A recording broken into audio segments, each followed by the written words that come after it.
feel it right now.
me hear you say. Ladies all across the world, listen up, we're looking for recruits. If you're women, let me see your hands. Stand up and salute. Get your killer heels, sneakers, pumps, all lace up your boots. Representing all the women. Salute, salute. Attention, salute. Attention, salute. Attention. Representing all the women. Salute, salute. We are everywhere. Warriors, your country needs you. If you're ready, ladies, better keep steady, ready, aim, shoot it, ammunition on a mission, and we'll hit you with the truth. Divas, queens, we don't need no man. Salute, sisters, we are everywhere. Warriors, your country needs you. If you're ready, ladies, better keep steady, ready, aim, shoot it, ammunition on a mission, and we'll hit you with the truth. Representing all the women. Salute, salute. It's who we are. We don't need no camouflage. It's the female that around. We're taking off. If you're with me, women, let me hear you say. Ladies all across the world, listen up, we're looking for recruits. If you're women, let me see your hands. Stand up and salute. Get your killer heels, sneakers, pumps, all lace up your boots. Representing all the women. Salute, salute. Attention, salute. Attention, salute. Attention. Representing all the women. Salute, salute. You think we're just pretty things? You couldn't be more wrong. We stand strong, we carry on like a second guys, but we keep moving up, yeah. Can't stop a hurricane, ladies, it's time to awake, yeah. Attention, ladies, attention, it's a visual, original, listen up. Let me hear you say. Ladies all across the world, listen up, we're looking for recruits. If you're women, let me see your hands. Stand up and salute. Get your killer heels, sneakers, pumps, all lace up your boots. Representing all the women. Salute, salute. Attention, salute.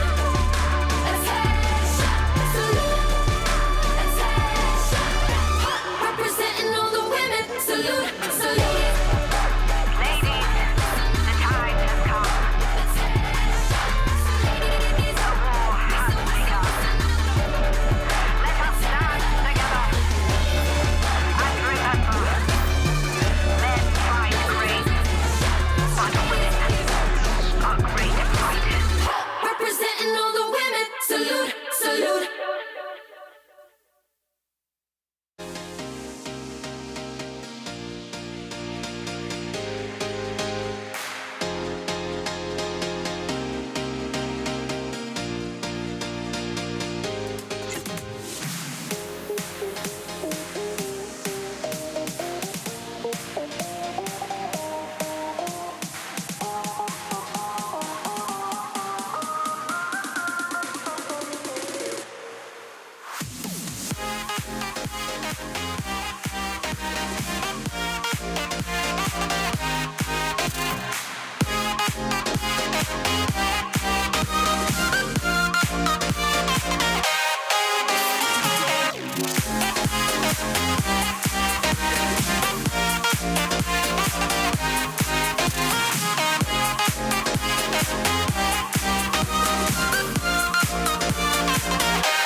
Well, good afternoon, everyone. It's so great to see you. I am absolutely honored to be your MC this afternoon. I'm Jenny Ryan from 13 Wham TV, and I want you to know I see you over there, and I see you over there, and we know that there are so many friends watching virtually, so I want to welcome you all while we are safely social distance, But the most important thing is we are here today, together. It speaks volumes that everyone here showed up, because the women that we are honoring today have shown up for each of you, their companies, their organizations, and our community time and time again. So we celebrate them, the 36th Annual Athena Awards, or as I like to tell Bob Duffy, this is the Chamber's version of Astrofest. Let's face it. And how appropriate today, because we have Astrofest's own Andrea Holland. She is also representing the Women's Council for us today. We're going to hear from Andrea in a moment. You can do your little shtick too if you like. All right. Hey, we want you to take photos. We want you to share them online. We want you to spread the word about what's happening here today with our community. I know so many people may have wanted to be here but could not. So take photos and please share them online. Use the hashtag #RockAthena22, and we will be sure to retweet them on all the social media channels. I'm feeling a little guilty because I am maskless and you are not, but we appreciate you being mindful of all the considerations that we are working under today. We want to be mindful and courteous. If you must drink, please do, or eat, we ask that you put your mask back on or between drinking or eating. We sincerely appreciate your cooperation, and together we can continue events like this where we celebrate success in person. I also want to take a moment to thank all our very generous sponsors who come out time and time again, despite the very difficult season we are in. They have continued to show their unwavering support to this organization. Please hold your applause while I introduce them. 92.5 WBEE and 98.9 The Buzz, Fox Rochester and CMI, our Young Professional Award sponsor, Nokin and Associates, corporate sponsors, Coordinated Care Services, Dale Carnegie of Western New York, Excelis, Blue Cross Blue Shield, KJT Group, the National Susan B. Anthony House and Museum, and Our Lady of Mercy High School for Young Women. Thank you.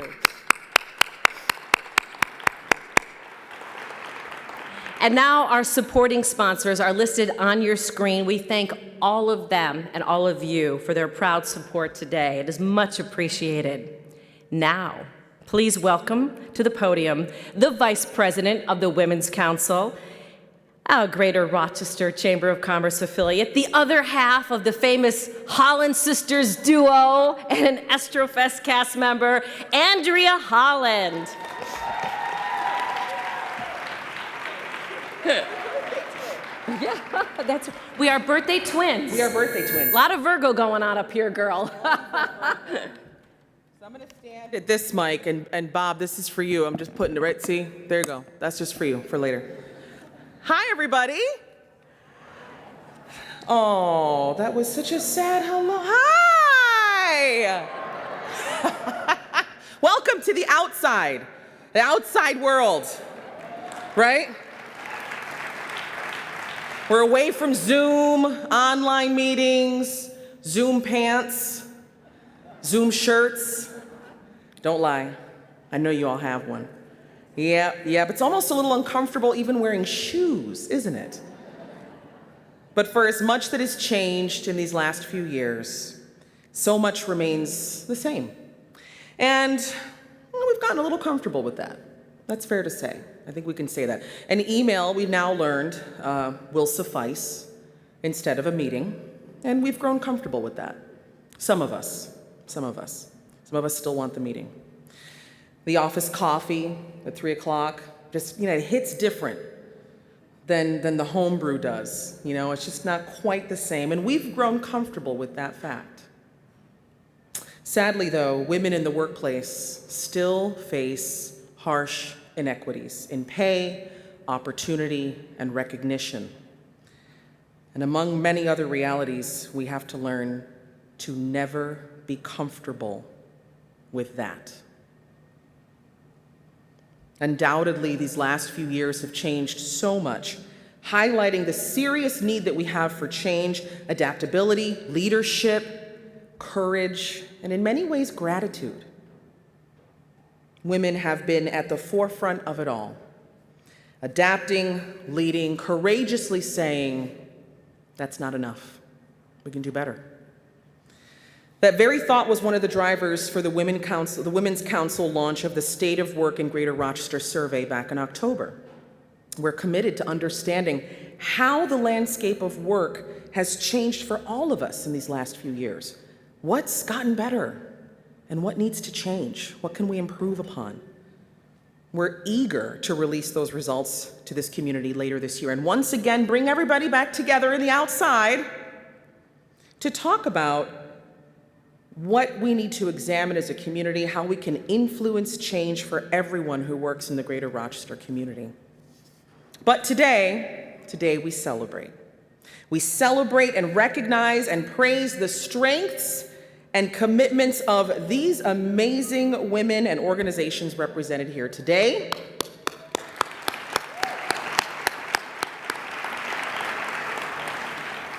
As Vice President for the Women's Council Board of Directors, it is with absolute joy that I welcome and celebrate each and every one of you for your accomplishments. We need you.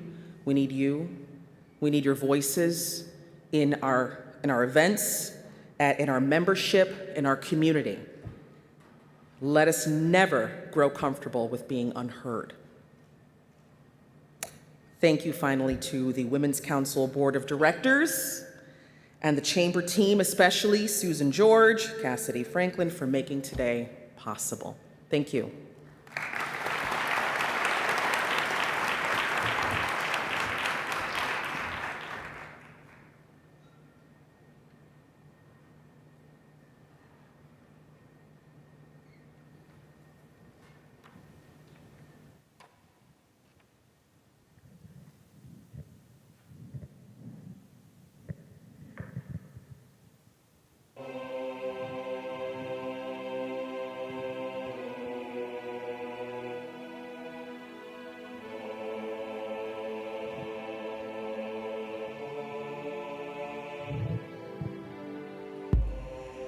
Life is like a big merry-go-round.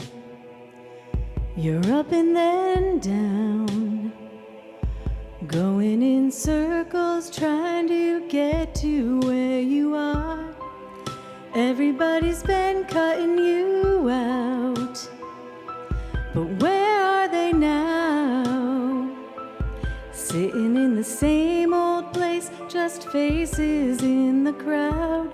We all make mistakes, you might fall on your face, but you gotta get up. I'd rather stand tall than live on my knees, 'cause I am a conqueror and I won't accept defeat. Try telling me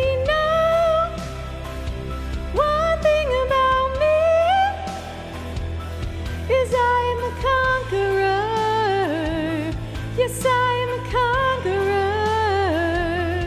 Oh, got a vision that no one else sees. Lot of dirty work, roll up your sleeves. Remember, there's a war out there, so come prepared to fight. You never know what's gonna believe ya, and nobody's gonna believe ya. But even when they're wrong, don't prove them right. You gotta stand tall. Don't live on your knees, 'cause you are a conqueror and you won't accept defeat. Try telling me no. One thing about me is I am a conqueror. Conqueror.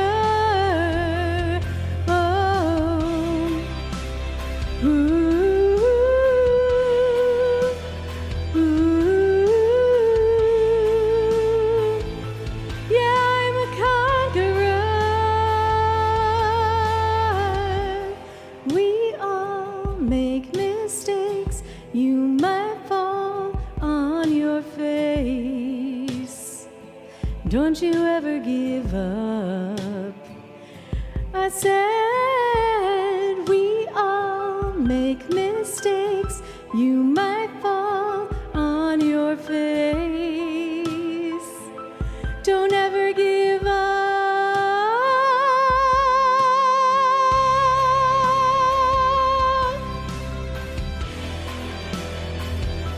'Cause I am a conqueror.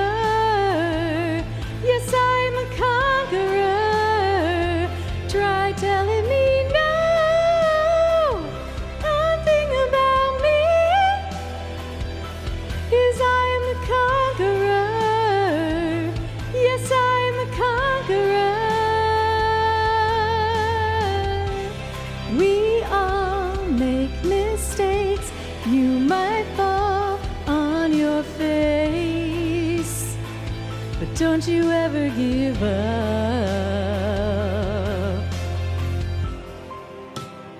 Ooh, ooh, I am a conqueror.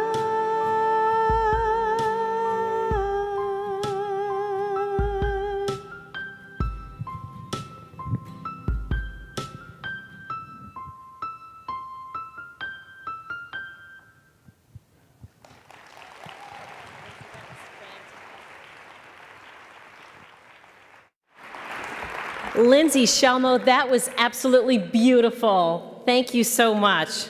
Pretty appropriate song, I think, too, for so many reasons for all of us. A lot of talent in this room today.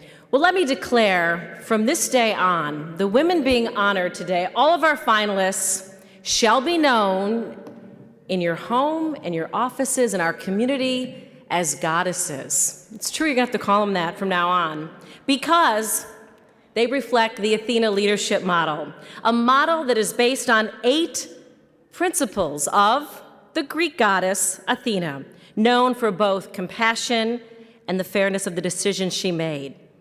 And these principles include living authentically, learning constantly, building relationships, fostering collaboration, acting courageously, advocating fiercely, giving back, and celebrating. Every single one of our finalists are exemplary models of dedication that continue every day to showcase these principles in everything they say and do. In the interest of time, we won't be able to read everything about everyone, but I do want to direct you to their in-depth bios at your table in a beautiful magazine displaying everything you'd like to know about them. And there's also a digital version of this magazine. We encourage you to read about all 25 finalists, who they are, and all the work they do and have done in our community and continue to do for businesses and our community at large. Imagine having to choose just one of each category. And that's why we give a special thanks to the members of the 2022 Athena Award Selection Committee, a diverse group of community leaders who independently assessed the nominations for each of the finalists based on the award criteria: professional achievement, community service, and the support and mentoring of other women. It's based on their ratings alone that they were able to determine this year's recipients. The 2022 Selection Committee members are listed on the screen, some of whom were able to join us this afternoon. So we'd like you to stand right now so we can thank and recognize you for all your hard work.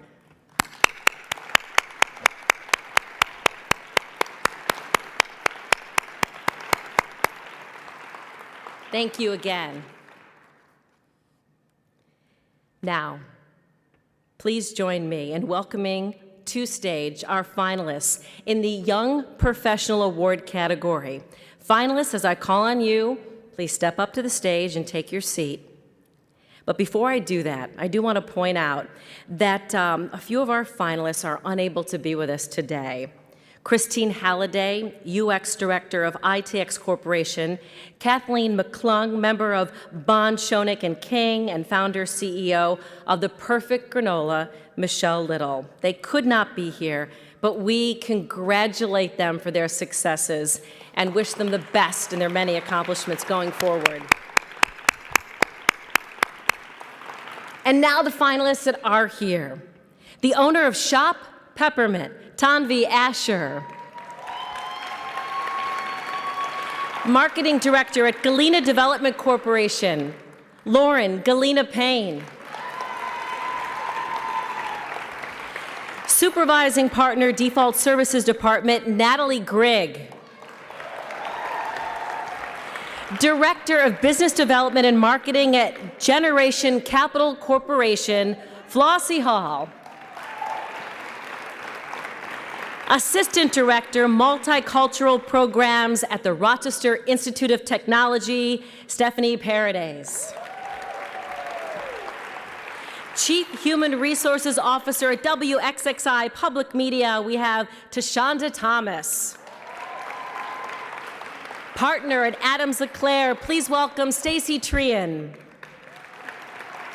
Former Assistant Vice President for Academic Access and Success at RIT, please come forward, Tamika Wagstaff. And finally, in the Young Professionals category, we have Senior Development Director at Rochester Regional Health, Rima Skulski. Please join me in giving our young finalists one more round of applause. Congratulations. And now for the finalists in the Organizational Award category. Please come up to the stage and join us. First, we have Board Chair Sharon Burke representing the Family Promise of Greater Rochester. Sharon. Next, we have President and CEO Michaela Gaskin of the KJT Group. And finally, representing the launch team, we have their president today, Michelle Nichols. Michelle. Once again, our Organizational Award finalists. Congratulations to all of you as well. And now for our finalists in the Athena Award category. Please come join us on the stage. First, we have Chief Pharmacy Officer and Vice President Integrated Clinical Strategy of Excellis Blue Cross Blue Shield, Mona Chatre. Chief Pediatric Emergency Medicine, Golisano Children's Hospital at the University of Rochester Medical Center, we have Dr. Colleen Davis. President and CEO of the National Susan B. Anthony Museum and House, please welcome Deborah Hughes. Chief Appellate Division of the United States Attorney's Office for the Western District of New York, Tiffany Lee. Please welcome Vice President of UX Design at ITX Corporation, Nancy Newman. Worldwide Learning Director of Customer Success for Accessible Accommodations for Microsoft Corporation in the Rochester area, Denise Lamoureux. Chief Operating Officer of Starbridge, please welcome Nikisha Ridgway. The President and CEO of Thorley Wealth Management, we have Elizabeth Thorley. Founder and CEO of Dress for Success Rochester, and the Manager Stakeholder Engagement DEI at Constellation Brands, Elisa Whitfield. And finally, please welcome the President of Coordinated Care Services, Ann Wilder.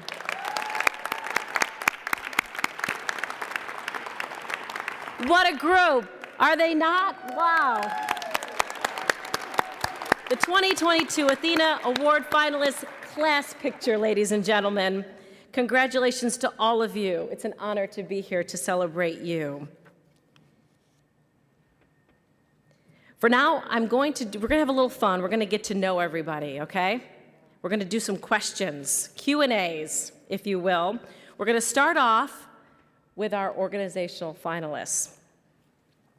If you want to join us at the podium, we're going to start off with Michelle Nichols.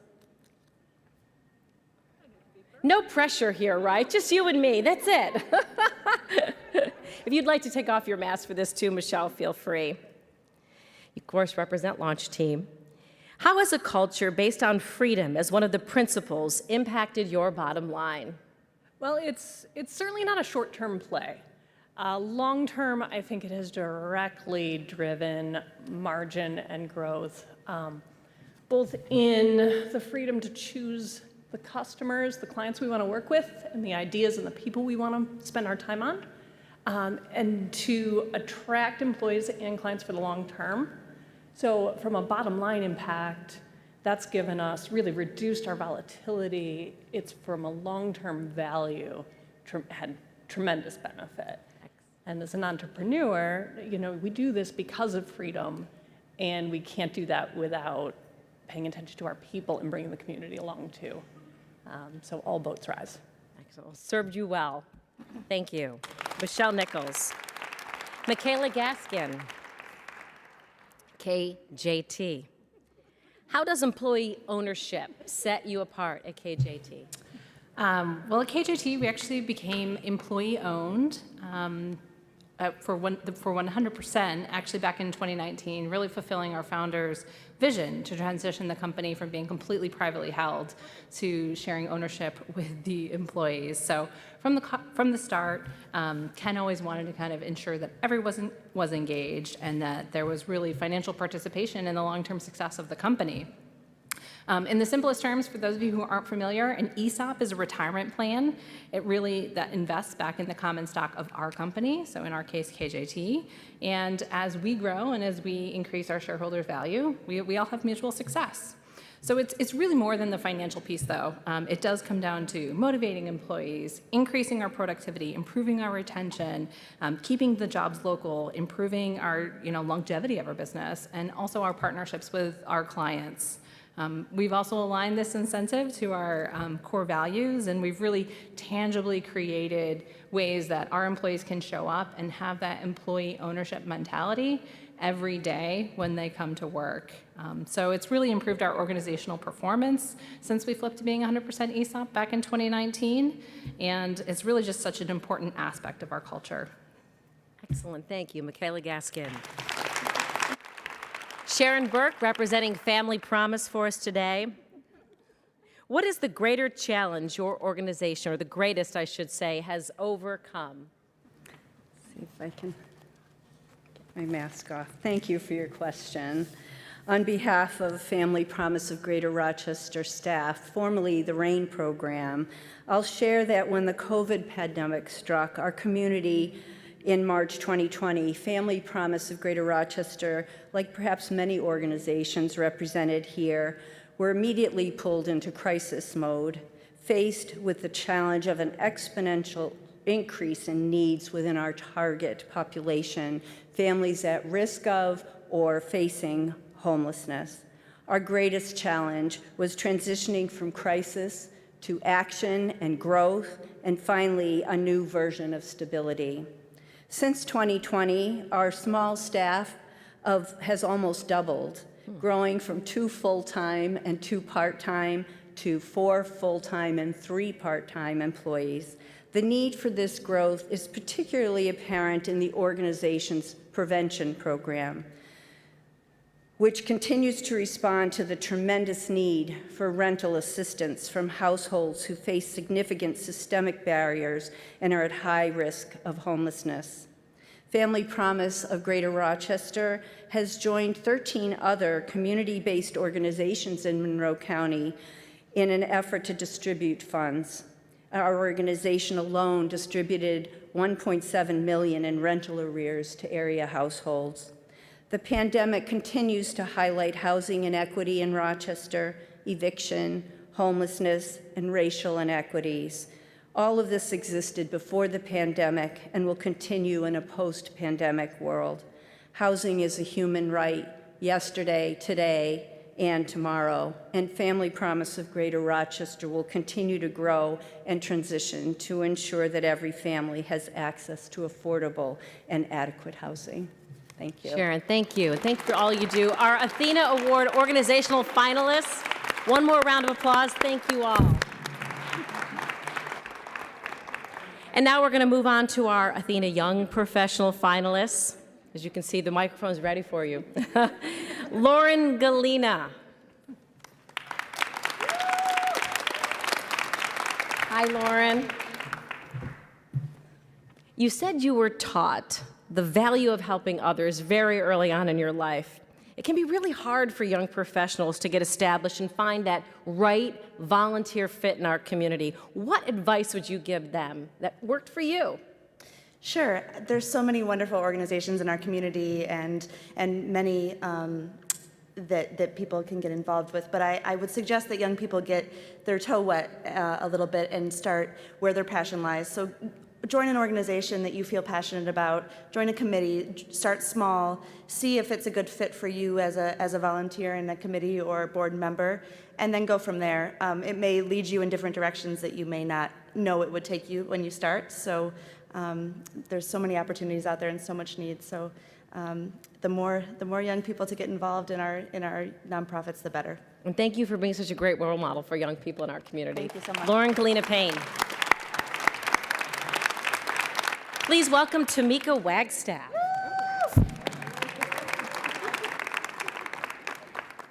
Hi, Tamika.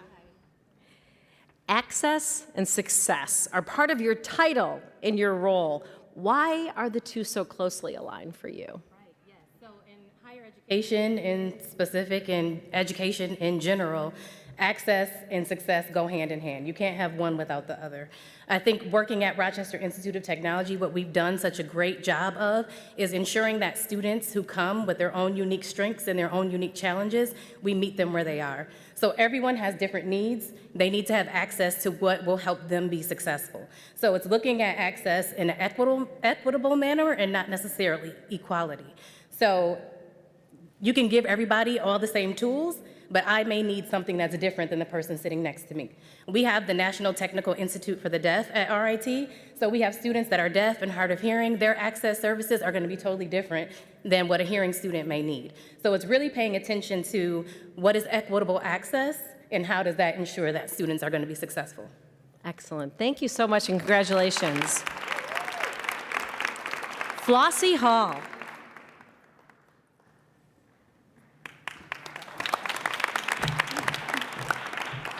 Hi, Flossie. Hi. You recognized a need and literally changed lives, 500,000 lives. How did you overcome the people or events that no doubt probably stood in your way along the way? Well, there's one thing I can say is never let anybody tell you you can't do something. I think with enough hard work and grit, you can truly achieve anything. And as a mother of four and a spouse of a service member who is deployed, I had no business starting a home business out of my kitchen, which is what you're talking about, 500,000 people. I was able to produce 500,000 healthy, affordable meals to families in need. And I think with the right mentorship, hard work, and community, you can truly achieve anything. So find your community, find great mentors, and just keep striving. I always say just keep going. Every day is a new chance to get it right. You don't take no. Never. All right, thank you and congratulations, Flossie Hall. Please welcome Natalie Gregg.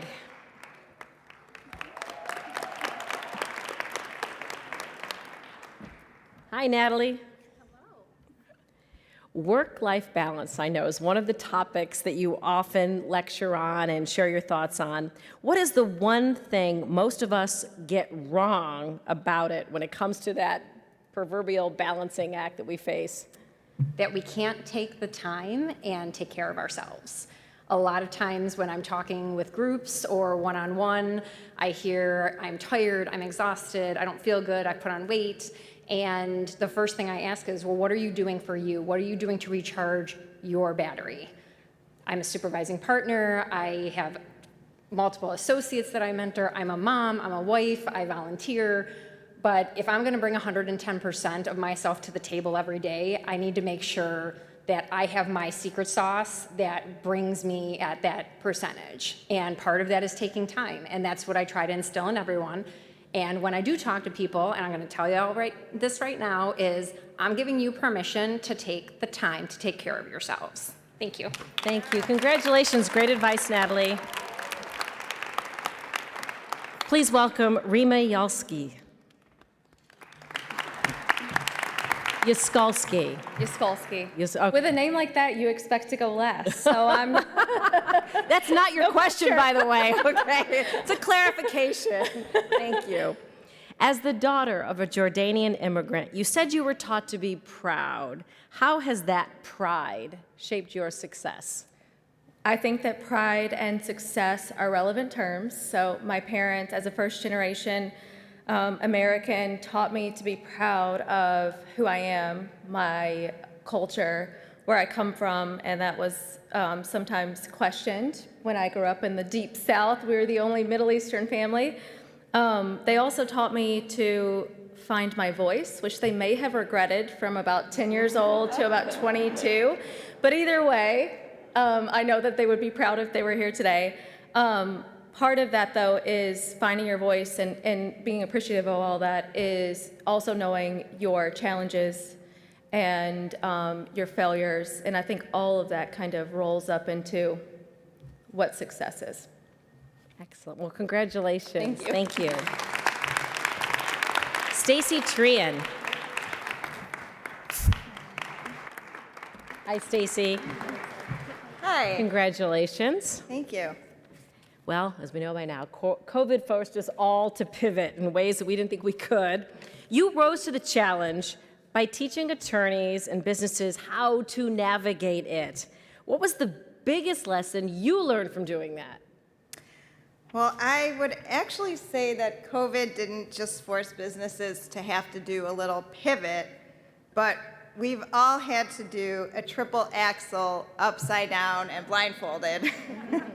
As an employment attorney, the core issue faced by many of my clients has been how to maintain and balance what I would refer to as 3 essential pillars for a successful COVID workplace. So what are those? One is, of course, health and safety, the second, inclusivity, and the third being connectivity. So how does an employer balance the need to keep its workforce safe, remain inclusive of diverse employees who all have different things going on in their own individual personal lives, and maintain connectivity while keeping employees engaged and connected, even though they may not be in the same physical space, or they may have to work 6 feet apart and no longer socialize the way that they used to. So one example of looking at the workplace in this way is an issue that we've all encountered during the pandemic. As also being the president of GRAWA this year, which is the Women's Bar Association, I've had to figure out how to hold our monthly board meetings. Now, in the before times, the board was required to attend monthly meetings in person. Last year, by way of necessity, we had to attend all of our meetings on Zoom. So this year, because of both technology and vaccines, we've been able to switch to a hybrid meeting where we have it both in person and on Zoom at the same time. And that in-person component is so crucial to more recent graduates who need to make connections with other women in their field to support their careers in the years to come. But the virtual component is just as important to being inclusive towards those who can't attend, who have health issues, or small children at home. So this solution meets all 3 of those pillars: the health and safety, inclusivity, and engagement. Thank you, Stacy. Thank you. Congratulations. Stephanie Paredes. With the coolest mask in the house, may I say. Reading your bio, you said you get into good trouble. I was very intrigued. In working to achieve inclusivity. That's what you were referring to.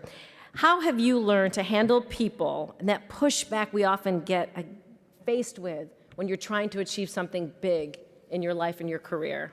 Thank you. I want to first quote James Baldwin. "We can disagree and still love each other unless your disagreement is rooted in my oppression and denial of my humanity and right to exist." With that, I ask those who are committed to pushing back, please share with me why you are committed in upholding ideologies rooted in oppression, racism, and discrimination. My job is not to navigate thoughts. I'm trying to navigate and change hearts and get to the core of the person and find their humanity amidst their personal journey through inclusivity. Everyone has a story. Maybe no one's ever asked you what's yours. Very well said. Thank you. Congratulations, Stephanie. Tanvi Asher.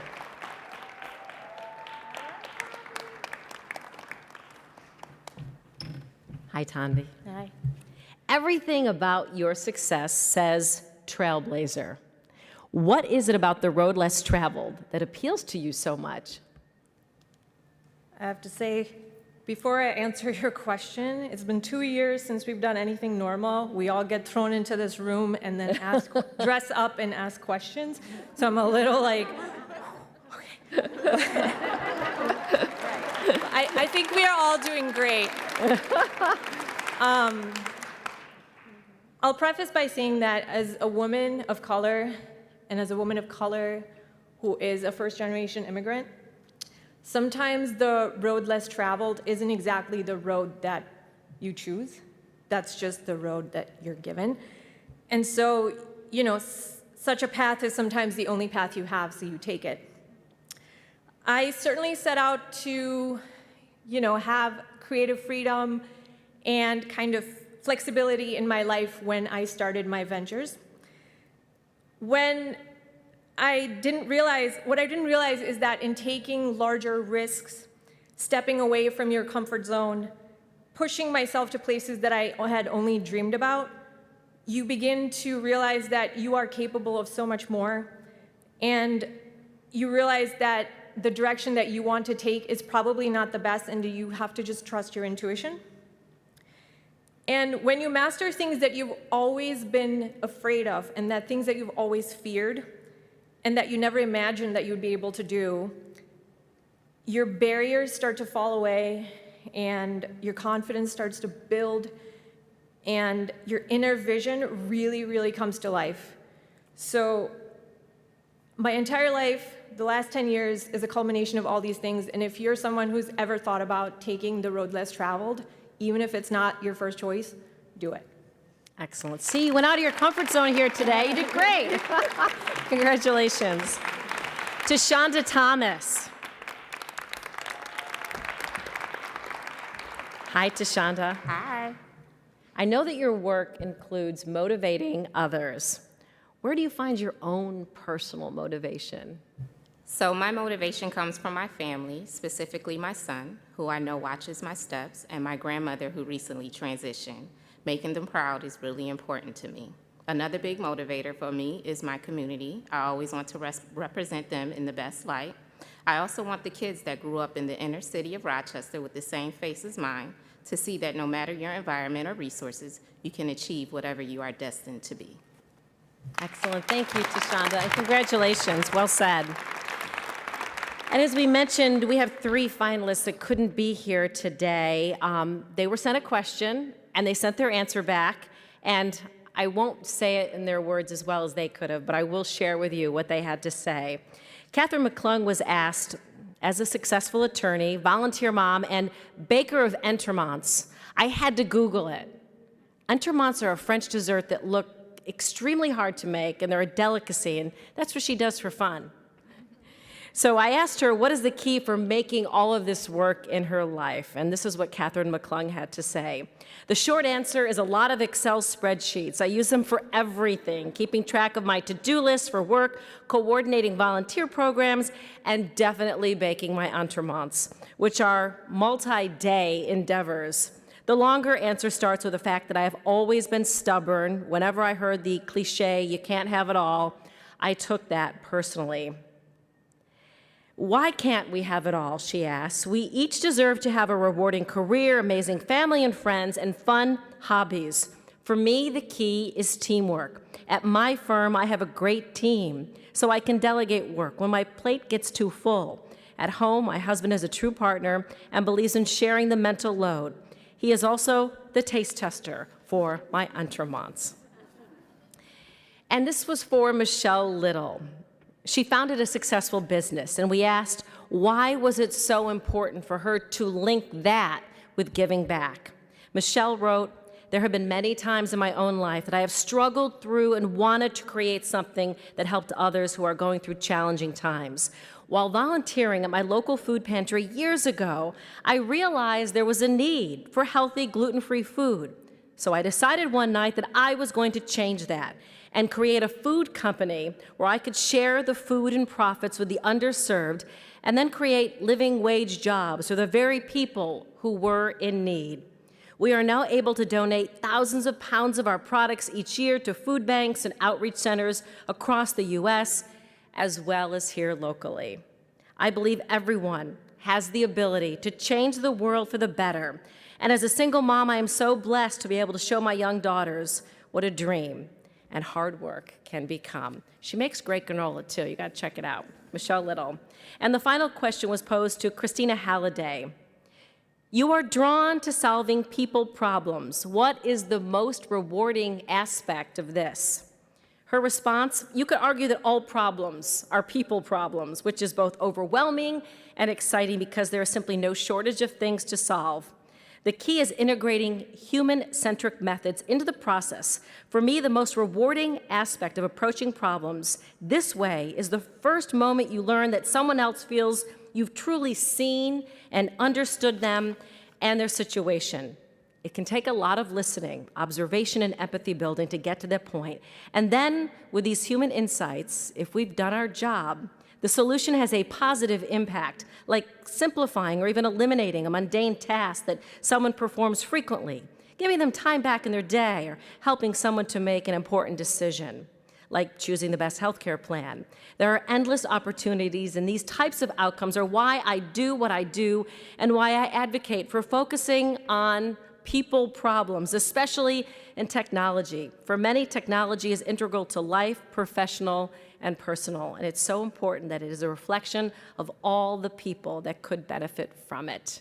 Please join me in thanking these ladies and congratulating them as well, all of our young Athena finalists today. Really well said. Are you all ready? I'm starting to feel like Jim Lange in the dating game, right? Bachelorette number 1, I'm dating myself here with that.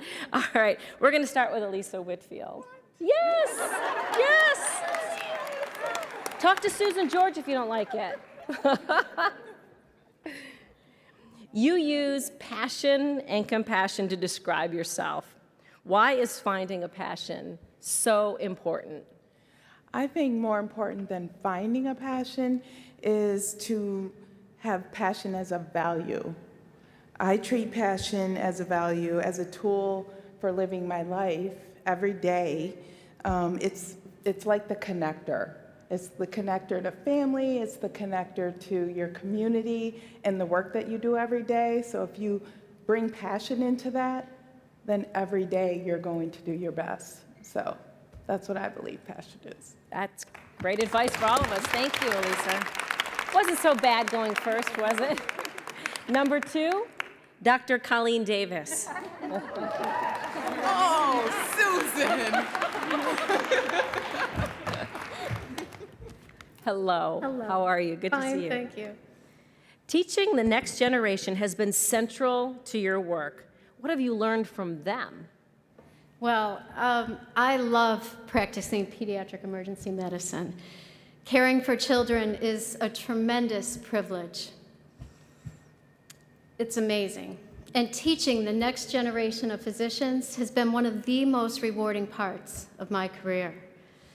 We practice as a team in the medical center and all academic medical centers, and there are many, many different types of students. The students that I'm primarily involved with are the subspecialty fellows for pediatric emergency medicine, the residents, and the medical students. And they are vital, vital parts of our team. And what have they taught me? They've taught me, first of all, to stay on my toes, to stay sharp, to keep up to date with the best pediatric medical literature. And at times, they've taught me patience when they might take a little bit longer than I would to work up a case. And I've learned over the years that they have helped me realize no one knows everything. So when we don't know something, I'm not afraid to say, hey, I'm not sure. Let's go look it up together. And they've given me gifts. They have this youthful enthusiasm for medicine at the beginning of their career that's contagious, and I just soak it up. And it has energized me and invigorated the passion I have for my career, and I take that as a gift. And finally, when I'm working up a specific case with them, I feel like they've linked me to my mentors. The values, the teaching lessons that we learn on one specific case have the potential to go on years and years beyond, long after I've retired. And that way, they've brought me into kind of the cycle of life, if you will, of academic medicine. And for that, I'm forever grateful. Thank you. Thank you for all you do. Ann Wilder, come on down. Hi, Ann. Hey. You chose CCSI in part because of its collaboration. What is the secret sauce of collaboration? Oh, I loved this question. And absolutely, collaboration is one of the reasons I came to CCSI more than 20 years ago. And at the time, I think I might have said that secret sauce was a combination of a couple of things. Shared purpose, that deep commitment to the work that you're doing, to the organization and to the community. The ability to bring together that collective talent and expertise needed to work on really complicated issues. Respecting and encouraging diversity in experience and perspective, needed to understand a complex issue and kind of get to the best solution. And that genuine care you have for each other that really makes you want to step in and step up. And I think those things are all true, but what I've learned, and I think what I'm continuing to learn, is it goes so much deeper than that. I think the most impactful, sustained collaboration really pushes us in other critical, sometimes difficult areas of our leadership. It's about trust, like having the trust to give something over that's really important to you to a team member. I think it's about vulnerability, being able to say when you need help, when you don't have the answer. I think it's about courage, being brave enough to speak up if you think something's moving in the wrong direction, even if you're the only one, and maybe especially if you're the only one, and the courage to hear tough feedback without getting derailed. I think it's about relationships, investing the time to know each other in a way that really makes all of those other things possible. And I think finally it's about resilience. And we know that it is amazing to experience success as a team, but I think maybe the experience of falling down and getting back up together is maybe even more important. So thanks for the question. Yeah, no, thank you for that great answer. Deborah Hughes.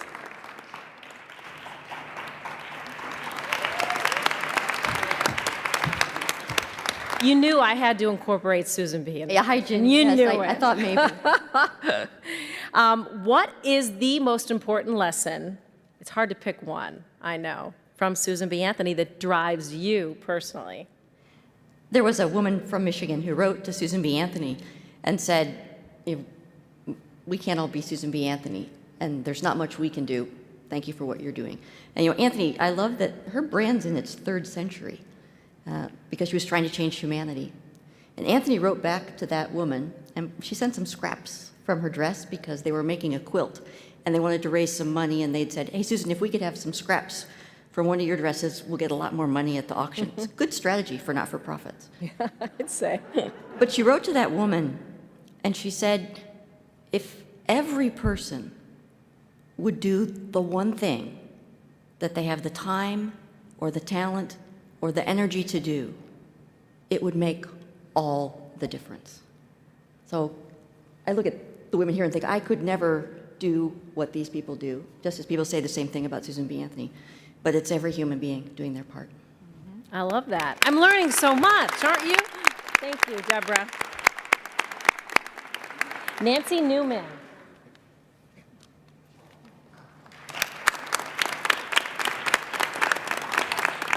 Hi, Nancy. How are you doing? I'm good. How are you? Good, good. Your bio says the UX team has become a source of differentiation. Why is that so important to you? I think that it's important because user experience is all about people. Technology, as we know, is pervasive, and it can impact people's lives in a positive or negative way. So user experience design is about understanding who is going to be using this piece of software. What are they trying to accomplish?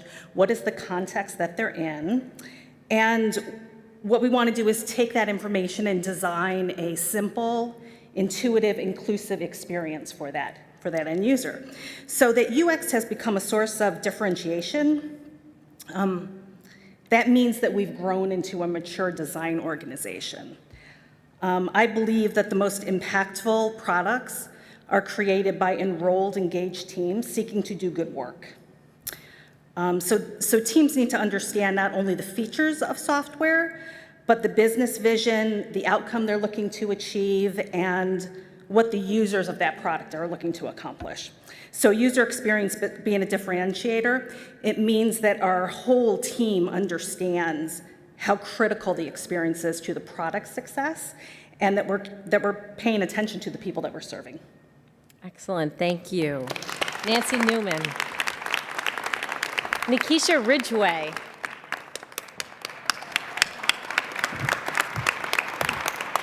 Hi, Nikisha. Hello. How you doing? When you began your career working with people with developmental disabilities, you said you immediately knew you were called to do that work.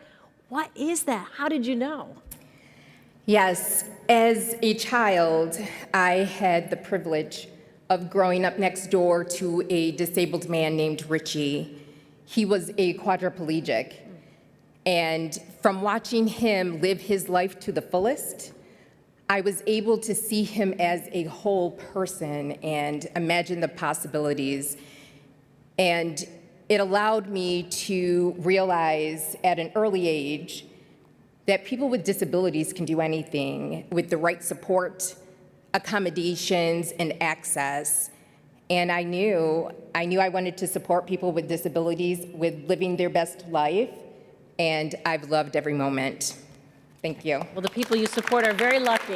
Thank you and congratulations. Tiffany Lee.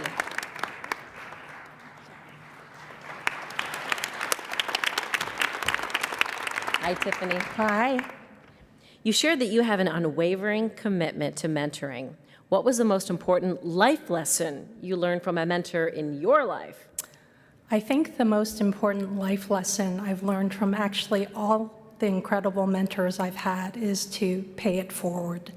There's something to be said about the time and guidance and support all of my mentors have given to me, and I want to be that person to put in that time to be there, listen, support, encourage, cheer on a new group of leaders, and hopefully that they in turn also become mentors in order to inspire the next generation. So truly paying it forward is the most important life lesson I have learned. Big part of Athena too. Thank you, congratulations, Tiffany. Elizabeth Thorley.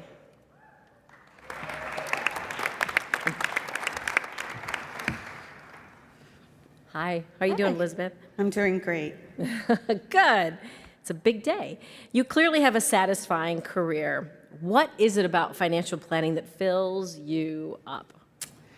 So I'm going to borrow something from a good friend working at one of my favorite nonprofits. I recently saw a social media post where she talked about a collaborative approach and how they bring people to the table so that they have a seat where decisions are made. And she went on to say that they don't just bring them to the table, they hand them the mic. They aren't speaking for them, they are giving them the floor to speak. And this is a great example of how they are empowering people.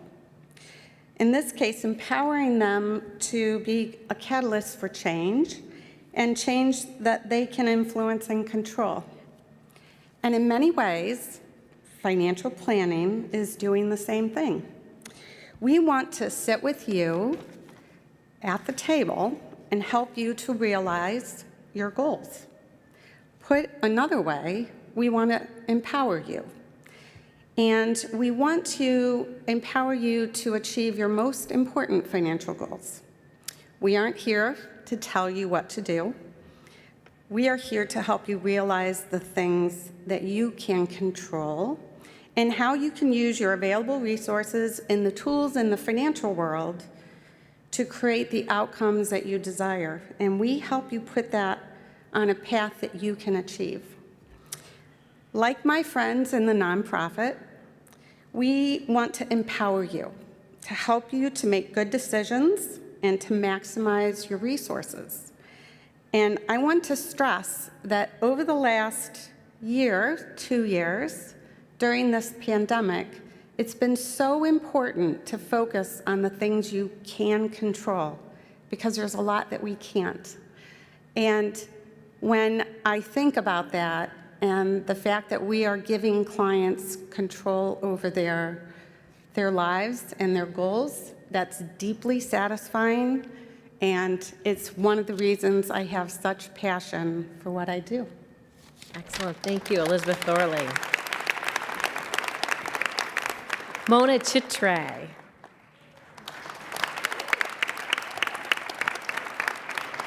Hi, Mona.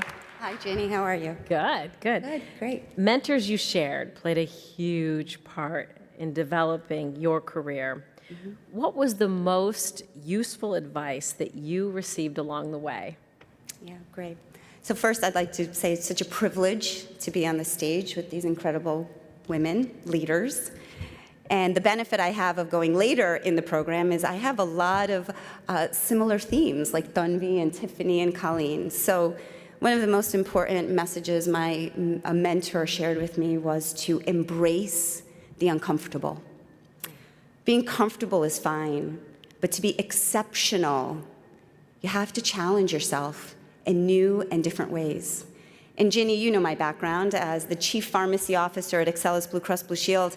I was leading local, regional, national policy. I felt like I was at the top of my game. And then my mentor pushed me to change the game itself, to learn, to drive, to design different parts of the organization so I can make as much of a difference in our community, but outside of the clinical environment. And what happened was remarkable. I learned leadership attributes of active listening, to not being the expert in the room, to relying on expertise around compliance and marketing and sales. And not only did my business acumen improve, but I became a more complete and efficient leader. And there's a lot that I've taken from the workplace that I now also bring home. So to me, I carry that forward. I still embrace the uncomfortable. And what that means is trying new things, taking on new opportunities, and also understanding I might not be great at it. I might not love it, but I'm going to definitely try it. And as I pay it forward, and I have someone who's at the top of their game that I have the privilege of mentoring, I'm going to use those same words of advice. Embrace the uncomfortable. Thank you. Excellent. Thank you, Mona. Denise, last but not least.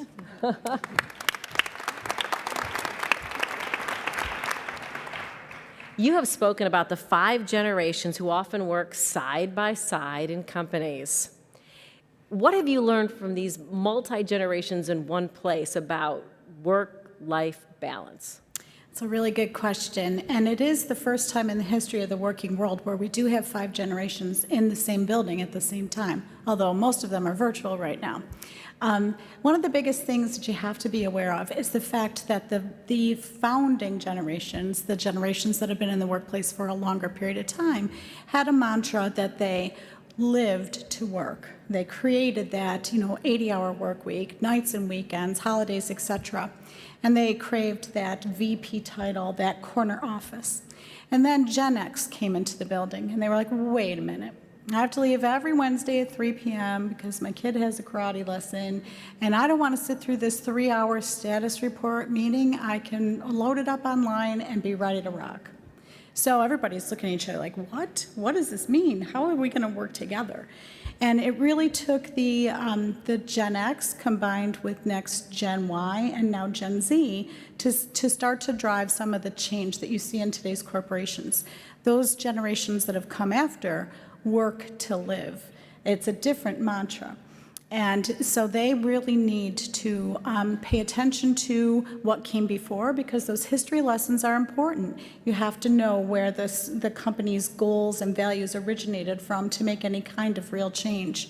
But if you're going to create belonging moments for each other, you have to belong to the company's culture that has grown from all of the different experiences, so that when you come together in the 5 different generational groups, you can be respectful of each other, inclusive of each other, and continue to learn and grow together. And that's my advice. Excellent. You did a TED Talk on this. Yes, I did. I watched it. It was great. Oh So my check gosh. it out if you'd like to see it. Thank you. Congratulations to you. All our Athena finalists, please give them a round of applause.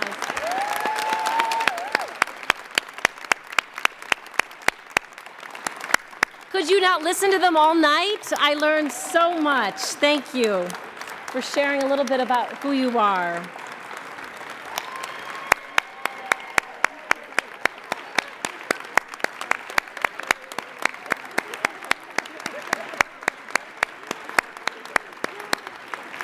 You're all fantastic. Just great. Thank you, too, for your thoughtful replies. I'm going to ask you to head back to your seats. Thank you again.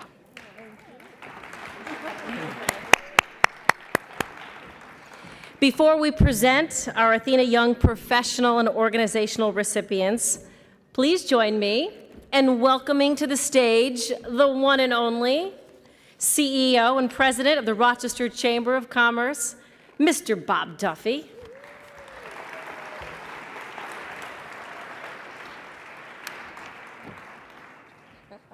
I'll give you the virtual fist bump. Fist bump. I feel absolutely inadequate following what we just saw here. And folks, we listened to 25 great women leaders give us a great lesson on leadership, inspiration, and service. So I'm going to applaud all 25 of them. It was outstanding. On behalf of our great Chamber of Commerce, I want to, first of all, thank you for being here and welcome you. I want to congratulate all of our 25 nominees. And I've been married 36 years, so I've learned, don't ever differentiate young professionals from the other Athenas. You are all young professionals here tonight being honored. But I just want to, first of all, thank you for taking time to come, because it's been mentioned several times, 2 years of a pandemic, people are sometimes hesitant to come out and be involved, and it's so important to be here tonight, to get back to normal, to come out and celebrate these great women leaders and these great accomplishments here in Rochester. So I thank you all for coming. I want to not only congratulate our 25 finalists, but also their families, their friends, all their colleagues. Nobody gets here alone. They all have a great team at home and at work and with their friends and their mentors. So it really is a team effort. I am really speaking on behalf of our chamber and our chair of our board, Rob Sands, representing tonight, and Lauren Dixon on our board. I just want to really thank you and welcome you all. And just a couple comments I'd like to make. First of all, the thank yous I'd like to hit very quickly. Our sponsors were mentioned already. I want to thank them. Convention Center staff, Jim Brown is here with a great staff. A lot of businesses, and many here tonight, have been impacted terribly by the pandemic. This organization has been hit very, very hard. And us being here tonight, you coming out here tonight, really gives them a boost. So I want to thank Jim Brown and the great men and women who work at the Convention Center for what they do. My thank yous I'll hit very quickly. This is as you probably know, the 36th year of the Athena Awards. It would not happen without our Women's Council. Andrea Howland made some great comments in the beginning. I want to thank Andrea, all the board for Women's Council, all their support. 36 years of celebrating great leadership of women here in Rochester, and it would not happen without them. So I thank the Women's Council and everybody, all the board who's here tonight for all your great service. I am surrounded by great women in the chamber. You know, at the 36 years, 21 years, Susan George has really led our effort with the program. So I want to thank Susan George. I want to thank Cassidy Franklin, Gina Stein, the three really key women who are on our events team that drove this. The rest of our chamber team, many who are here, who helped a great deal. I want to thank all of them for what they have done. And I just, Ginny Ryan, she's going back up on stage. Ginny makes this place special every single year. She is just, she's wonderful. She comes out every year. She is with us.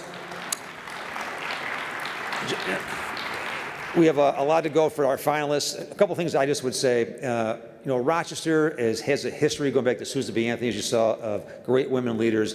And I would say Susan B. is probably in heaven looking down, smiling today. 25 women up on the stage, just what you saw, what they have done, what they really, how they have articulated their leadership, and what they have done to get where they are today, and why they're finalists is just a great tribute. And we have a history, and up to this day, of just great women leaders here. And I think the Athena Award has done an outstanding job in the Women's Council for all these years trying to celebrate them. And close by saying just a couple of quick things. Our community is great. Our community has great strengths. But like everything, we have challenges. And challenges don't get addressed without courage, without strength, and without great leadership. And I would guess that without Susan B. Anthony standing up when she did, women would not be voting today. And for all the changes that we see that we need to have, I just would urge you, keep on pushing. The leadership we listened to tonight is outstanding. Our community needs to get together, keep on supporting the great things that are going on. I'm inspired by some of the leaders coming in, some of the changes we're seeing right now. But every step we take is one step at a time to really address those things. And for young women in this community to see these leaders up here, there's no doubt they are going to be inspired by that. So every chance we get to get these great leaders exposed to our young women in this community, I would ask for you do that. I will close with a quote here. I love quotes. The great Shirley Chisholm, the late Shirley Chisholm, service is the rent that you pay for room on this earth. And I would say this, listening tonight to these great leaders, I would say your rent is paid in full for what you've done to get here tonight. I want to thank you for what you've done. I want to thank you for your time and service in your careers as well as in the community, all the great things you've done to make this place better. You have moved the needle forward. And the last thing I will say is the worst job this year ever is going to be the selection committee, because folks, I don't know how you do it. I don't know how you pick winners out of the crew we saw tonight, because everyone I listened to up here is a winner, and a winner that we're very, very proud of. So thank you all. Congratulations.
Mona Chitre, Chief Pharmacy Officer and Vice President, Integrated Clinical Strategy at Excelis Blue Cross Blue Shield, serves on boards that guide cutting-edge programs and education within the pharmacy industry.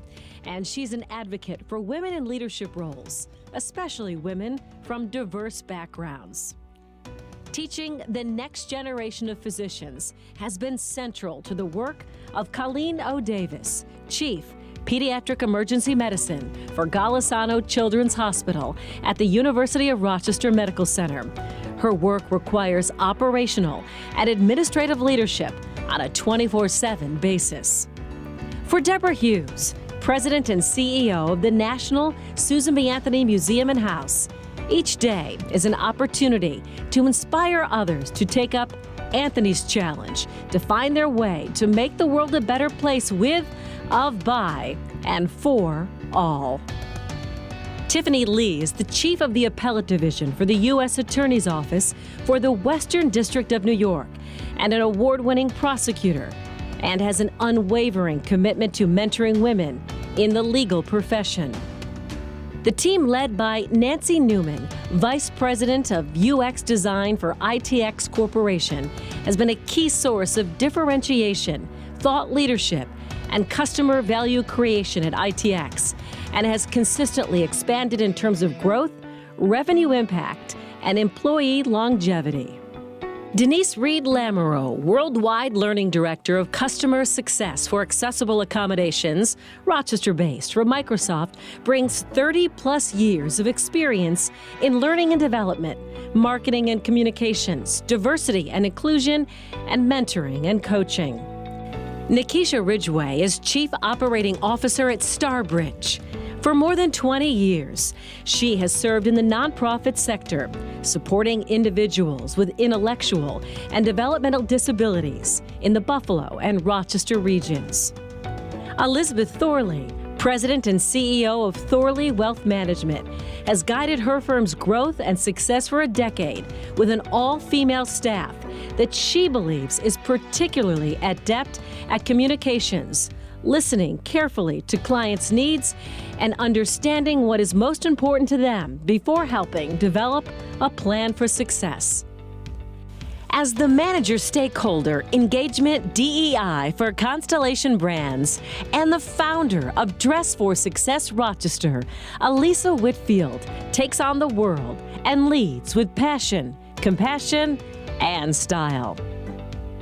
Ann Wilder, President of Coordinated Care Services Incorporated, CCSI, has seen her company grow from just 19 employees when she joined to over 450 today, all while cultivating and maintaining a culture of collaboration, innovation, and a passion for its mission under her leadership.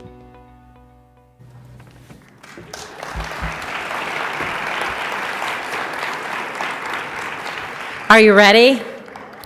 It's the moment we've all been waiting for. First, we have our 2022 Athena recipient in the Young Professional category.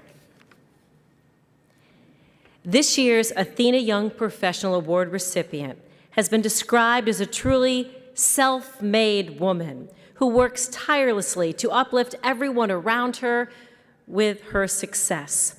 This individual has created unique opportunities to showcase talent in Rochester, supporting local vendors and employees who are encouraged to grow personally and professionally. As an immigrant and a woman of color, she cares deeply about inclusivity, accessibility, and mentoring the women around her. In 2020, COVID destroyed the income streams for many in our community.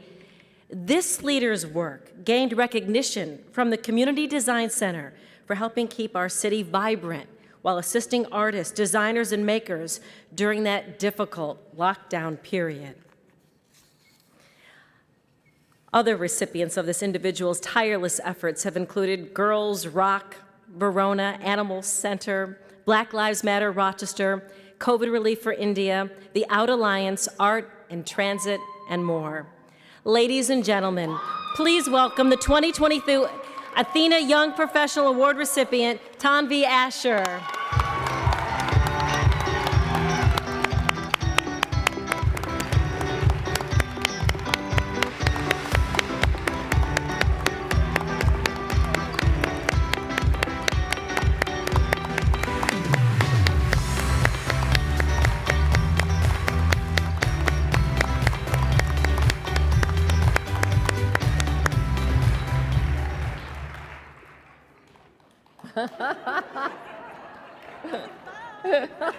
You don't get off that easily. Oh my Go ahead.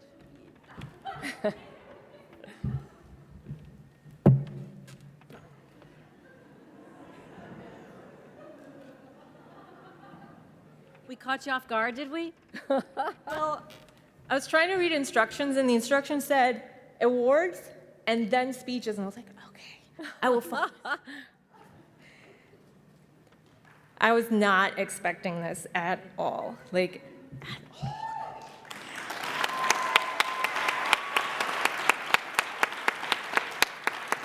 I'm like beyond honored to receive this. This is amazing. It's an even greater honor to be placed with such distinguished women at my table, who I beyond admire. A lot of you went to RIT. I was talking to a lot of you, back in the day when I was a student. Some of you were my seniors, and I was like, this woman is amazing. She does so much stuff. I can never, ever, ever get to where you are. Dr. Wagstaff, I'm such a fan of you. Like, you have no idea. I own that dress, too. I love it, by the way. A lot of you are my colleagues. Lauren, I look up to so many of you, so this is truly an honor. A special thanks to the Athena Committee. Thank you so much for including me. Your kindness is, my parents are so proud of me right now. Sarah Knight, my friend and forever cheerleader, and the person who actually nominated me for this award. My friend Nasreen Banu, who is my immigrant sister from another mister. Lita Kalantari from GRB Bank.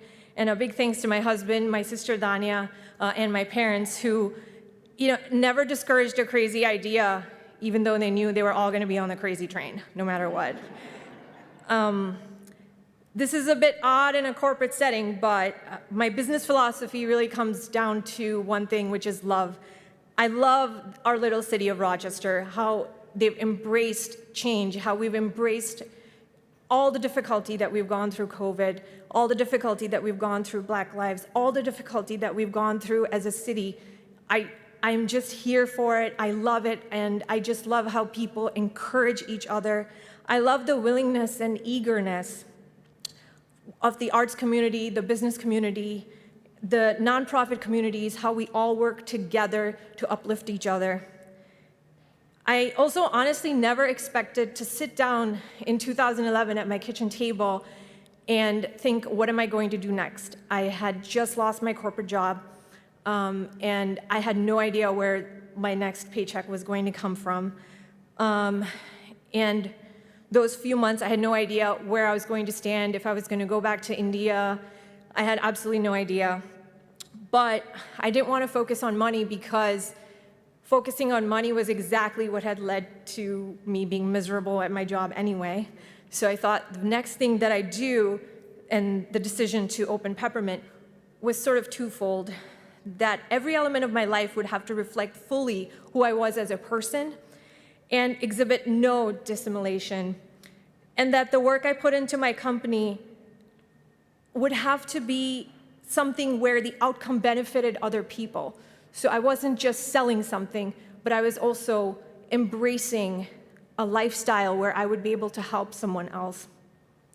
I'm so grateful for this moment to be recognized and for the opportunity to continue to advance creativity in this great city and allowing other artists to use my store and my businesses as a platform for their work. Thank you so much.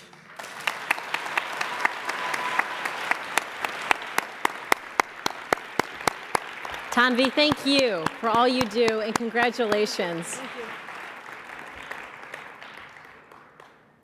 Now, our Athena Organizational Award. A small organization staffed by a diverse group of women, this year's Athena Organizational Award recipient provides employees with autonomy and support to serve their clients and achieve their full leadership potential. In addition to a supportive work environment, their strategic plan identifies further opportunities to build diversity, equity, inclusion, and access into the fabric of the organization. This nonprofit's board of directors includes several committees that support their work, including finance, development, marketing, and human resources. The leaders of every one of these committees, as well as the board chairperson, are women. and their collective leadership is integral to the support and success of this organization. As a result of last year's efforts by this organization and its dedicated team, 356 families at risk of or experiencing homelessness have had a place to call home. Please welcome the 2022 Athena Organizational Award recipient, Family Promise of Greater Rochester.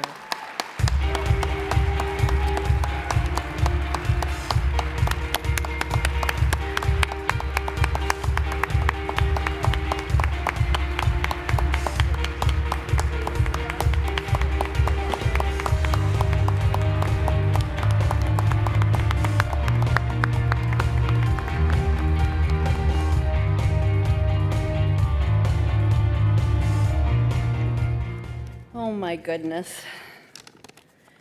Thank you so much to the Chamber, to the Women's Council, to the Athena Awards Committee for this absolutely wonderful recognition. I am happy to be here as an ambassador for Family Promise of Greater Rochester, formerly RAIN, but the honor goes to the dedicated, compassionate staff of 7 women, Kim, and Leonette, and Beth, and Vanessa, and Lorraine, and Aisha, and Sonia. These women see decent, affordable housing as a human right and work tirelessly every day, walking alongside our families to help them achieve sustainable independence. We are grateful to Nancy Frank, who's one of our founders, and Reverend Rod Froman. We are grateful to the community of 1,800 volunteers and over 40 faith communities who for 18 years have given their time, talent, and treasure. We recognize that we are part of a larger community of organizations addressing the tremendous needs of our families, and we salute their work as well. Family Promise of Greater Rochester will have, I can't believe this, will have achieved success when affordable, decent, equitable housing is seen as a human right, and every family has a place to call home. Thank you.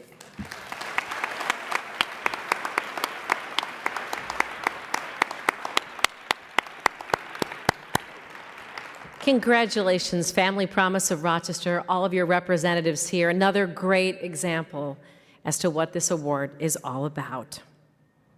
And now, our Athena International Award. When one reviews the resume of this year's Athena International Award recipient, they will see an impressive list of accomplishments, honors, and contributions. But what they won't see is the number of lives she has touched along the way. This leader has built consensus among colleagues, shepherded others on their paths, and steadfastly advocated for women to pursue leadership roles. As a member of her organization's Commission on Gender Equity, she has worked to create a more welcoming environment for all, focusing on hiring practices, career development, childcare, and more. This individual sees the victims of abuse, neglect, and violence every day in our community, working long hours with her team to respond with life-saving measures. Yet she still has the time and energy to give back to her community as a volunteer, fundraiser, mentor, and board member.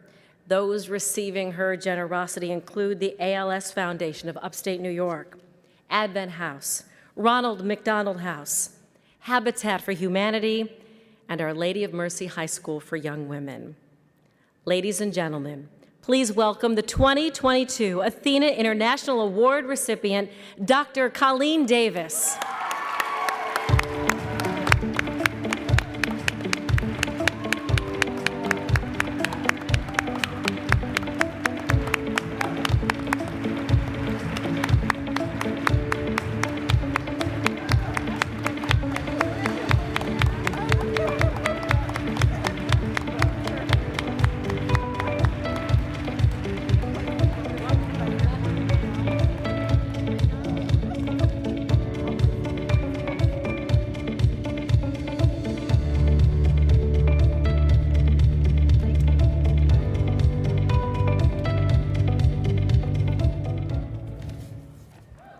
my gosh, I did not expect to be here right now. I really didn't. Thank you so much. This is a complete surprise. Oh my, Pam's here. It's a tremendous honor, and I am humbled to have been chosen. Thank you so much. I'd like to thank the Athena organization, the Chamber. It's been a pleasure meeting all of you this afternoon. I deeply appreciate this recognition and the selection committee. I'm representing, I feel as though it's not for me as much as healthcare workers in the region, given the past 2 years. And so I reach out to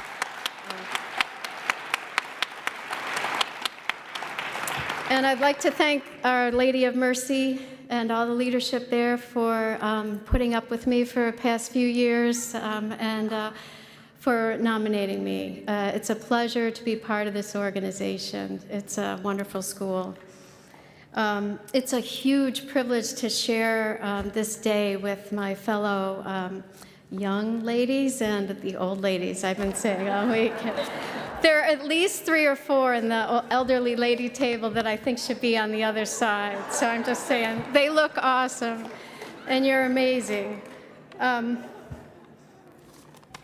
been blessed with really 3 families, and I'd like to introduce you to them. First, of course, my personal family. My late husband, Ron, and I are blessed with 3 beautiful daughters. And our eldest daughter, Kelly, and my son-in-law could not be here today for a very, very happy reason. They had their first child, a son, last week on the 10th. And thank you, since it's all about me, I'm a grandmother now, so that's a wonderful, wonderful feeling. And my 2 other daughters are here today, Caitlin from Boston and Erin is a senior at Lemoyne. Erin and Kate, could you guys stand up?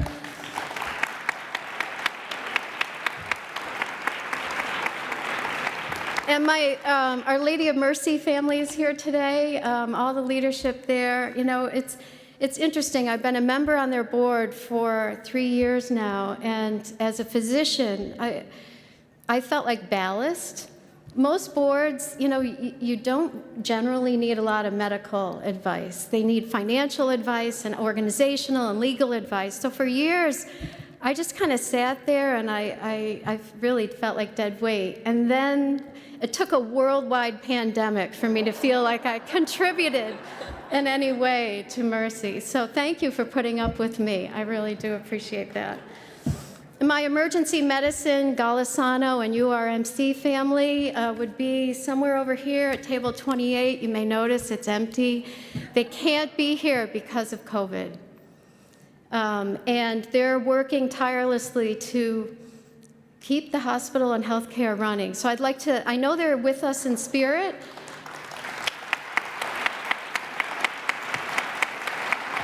And I'd like to thank Susan George and all the other organizers for really making safety first today, and thank you all. I'm looking at all the masks out there.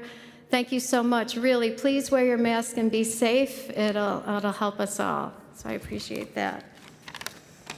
I was trying to think of a few words, not really expecting to have to say them, so I'm sorry if I don't know a time limit. I don't think it'll be too long, but advancing the future of women is the mission of the Athena organization and focus for each of us here today, whether it be in education or business, law, the arts, or in my case, in medicine.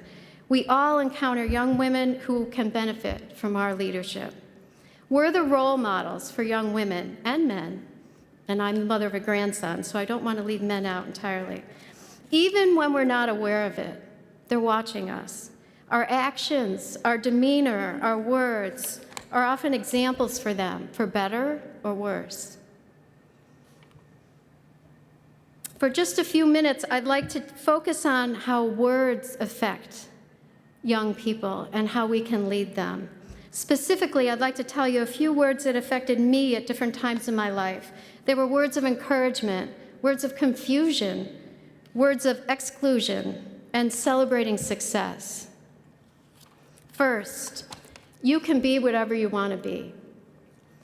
I'm not really sure what made me want to go into medicine, But for as long as I can remember, that's what I wanted to do. I told my third grade teacher when I was, 8 or 9, that I wanted to be a doctor.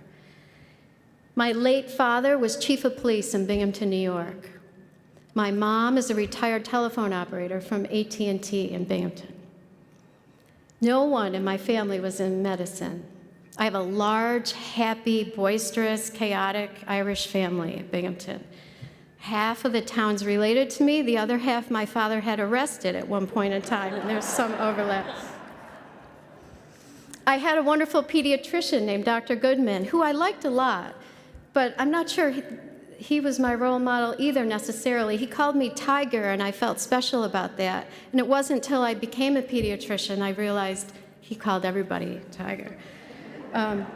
I read voraciously, I watched TV, maybe that was the influence, I'm not sure, but nevertheless, I soaked up those words my parents kept telling me, you can be whatever you want to be. I came from fairly humble background, but I soaked it in and it became part of my fiber, and I just simply believed it, and I think maybe that was one of the biggest reasons why I never doubted I could do it, until there were some words, so those words I felt were encouraging. There were some words of confusion. I grew up, I was born in 1960, and so it's like the late 70s. My mother and father and I were watching a TV show, and we heard a riddle. And I'll never forget this. We heard this riddle on a TV show. And for the young people over here, I'll tell you, at the time, there was no internet, there was no Netflix, there was no cable. We had 8 or 9 channels. And when anyone watched a television show, the next day, that was like a communal event. Everyone watched it, and so it was discussed. So in this particular show, there was a riddle that was posed, and I'm sure many of you have heard it, but it impacted me. The riddle was, a father and a son are driving somewhere and they get in a horrible accident. And sadly, the father is killed at the scene. The son is rushed to the hospital and needs an operation, and he goes into the operating room, and the surgeon comes out and says, I'm sorry, I can't operate on this boy because he's my son. And why was that? And the riddle, stumped people. And the next day at school, my friends, even some teachers, friends and neighbors of my parents were talking about how long it took them to figure it out. And I was really grateful that I was sitting in the living room with my mom and dad, and they looked at me, knowing I wanted to be a doctor, and said, oh, that surgeon must have been the boy's mother, of course. But no one at the time, or few at the time, associated a surgeon or a doctor with a woman. And that riddle pointed out that doctor and surgeon, at least in 1978 or 9 or 80, whenever it was, were kind of words of confusion for people. When I heard that and heard the riddle, it was the first time I realized that although my parents thought I could be whatever I wanted to be, this was going to be a little harder than I thought and more difficult, because not everybody else felt the same way. And when I was in medical school, there were about 120 kids in our class, 15 women.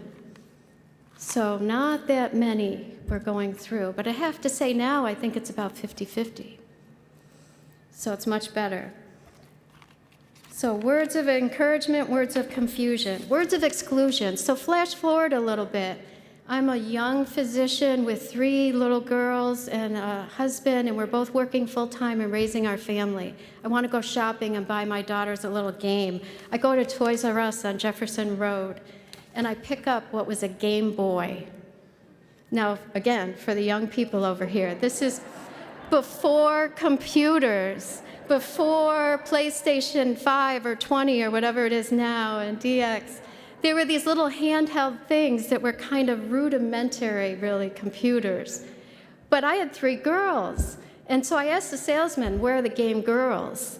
And they said, well, they don't exist. And I was like, well, what are you talking about? And he's like, well, we have a pink Game Boy. And I said, okay. So I bought a pink one, a purple, and I remembered a polka dot one, but when I was talking to Caitlin and Aaron last night, they said, no, we never had a polka dot one. So I don't know. But Game Boy didn't cut it for me. This was before I ever knew the phrase STEM. I didn't know STEM then, but I knew I wanted my girls to feel comfortable playing this kind of like the first entry into having a computer. And why should they name it Game Boy? You know, thinking back, I should have written a letter to Nintendo in Japan and voiced my concerns, but I didn't. I didn't at all. What I did was I just changed it to Game Girl in our house. So we had 3 Game Girls, and that was fine because the kids were little until they had play dates, and then their friends brought their Game Boys, and it was like, oh my gosh. So anyway, I thought that was confusing. Why would you name a toy for half the kids? And then finally, something happened not long after. I have been privileged in pediatric emergency medicine. My primary appointment at the U of R is in emergency medicine, and my secondary appointment's in pediatrics. And when I first started, there were men leading those departments all the way through.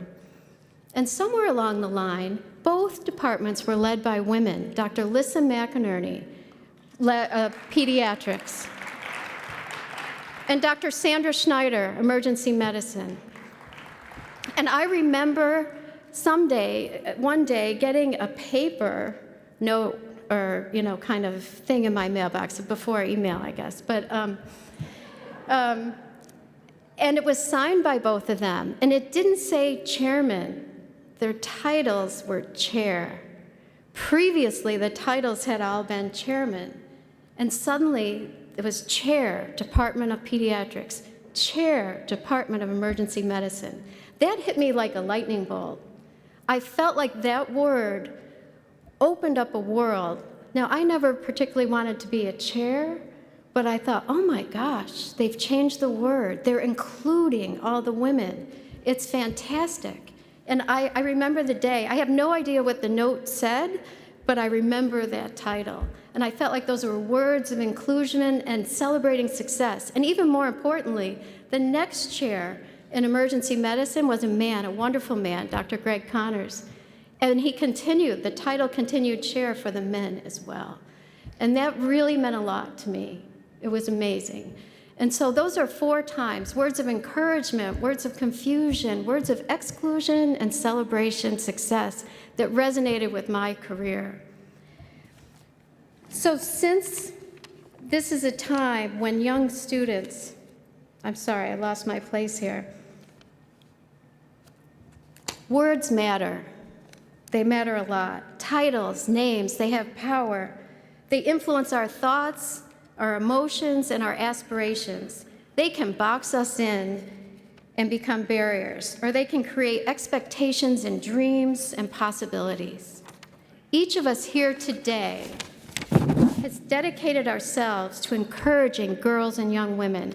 I hope we leave here today energized to continue this. Young women need encouragement. They need to hear, yes, you can do it. You can, and we're here to help. Let's tell them, aim high, shoot for the stars, and we're here to help. Thank you very much. I'll let you throw my mask on. Congratulations. Wonderful speech. So happy for you.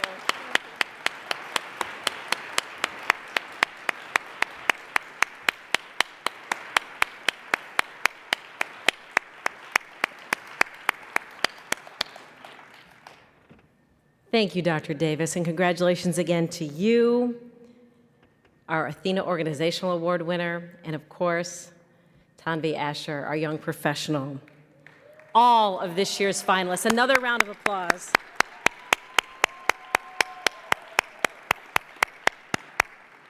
You all join an elite group of outstanding role models in our community, role models for women's professional leadership and success. Your commitment to excellence, hard work, and perseverance will continue to be critical drivers for our region's future. I stand here beyond impressed, awed, and so proud to live in a community where all of you do as well. Before I hand over the mic, I want to thank you all for being so supportive of this event and being here to cheer these women on. It's been a privilege for me as well. And now let me turn it over to the guy who has a booster shot in 15 minutes at Burgundy Basin Inn, right? Or something like that. Get your booster, bottom line, right, Bob? With my booster. Just closing, thank you all for being part of this tonight. 36 years of great success. I'm going to thank the young women on this side and the young women on this side, just to be, so I can get in my house tonight by saying that. It's 36 years of success, and I think everybody here made it possible. Again, Ginny Ryan, a phenomenal leader every year at the stage here. Susan and her team, the convention center.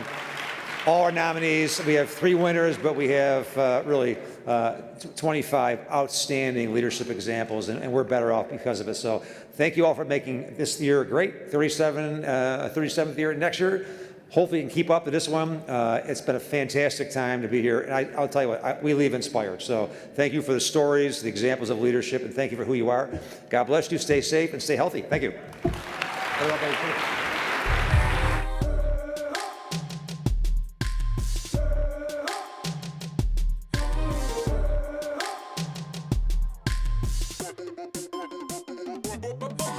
Ladies all across the world, listen up, we're looking for recruits. If you're women, let me see your hands, stand up and salute. Get your killer heels, sneakers, pumps, all lace up your boots. Representing all the women, salute. So ladies all across the world, listen up, we're looking for recruits. If you're with me, let me see your hands, stand up and salute. Get your killer heels, sneakers, pumps, all lace up your boots. Representing all the women, salute, salute. It's who we are, we don't need no camouflage. Just a female that around, we're taking on. If you're with me, women, let me hear you say. Ladies all across the world, listen up, we're looking for recruits. If you're with me, let me see your hands, stand up and salute. Get your killer heels, sneakers, pumps, all lace up your boots. Representing all the women, salute, salute. Attention, salute. Attention, salute.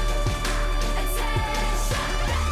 Representing all the women, salute, salute. We are everywhere, warriors, your country needs you. If you're ready, ladies, better keep steady, ready, aim, shoot it, ammunition on a mission, and we'll hit you with the truth. Divas, queens, we don't need no man. Sisters, we are everywhere, warriors, your country needs you. If you're ready, ladies, better keep steady, ready, aim, shoot it, ammunition on a mission, and we'll hit you with the truth. Representing all the women, salute, salute. It's who we are, we don't need no camouflage. Just a female that around, we're taking on. If you're with me, women, let me hear you say. Ladies all across the world, listen up, we're looking for recruits. If you're with me, let me see your hands, stand up and salute. Get your killer heels, sneakers, pumps, all lace up your boots. Representing all the women, salute, salute. Attention, salute. Attention, salute. Attention. Representing all the women, salute, salute. You think we're just pretty things, you couldn't be more wrong. We stand strong, we carry on like a second best, but we keep moving up, yeah. Can't stop a hurricane, ladies, it's time to awake, yeah. Attention, ladies, attention, it's a visual, original, listen up. Let me hear you say. Ladies all across the world, listen up, we're looking for recruits. If you're with me, let me see your hands, stand up and salute. Get your killer heels, sneakers, pumps, all lace up your boots. Representing all the women, salute, salute. Attention, salute. Attention, salute. Attention. Representing all the women, salute, salute. Ladies, the time has come.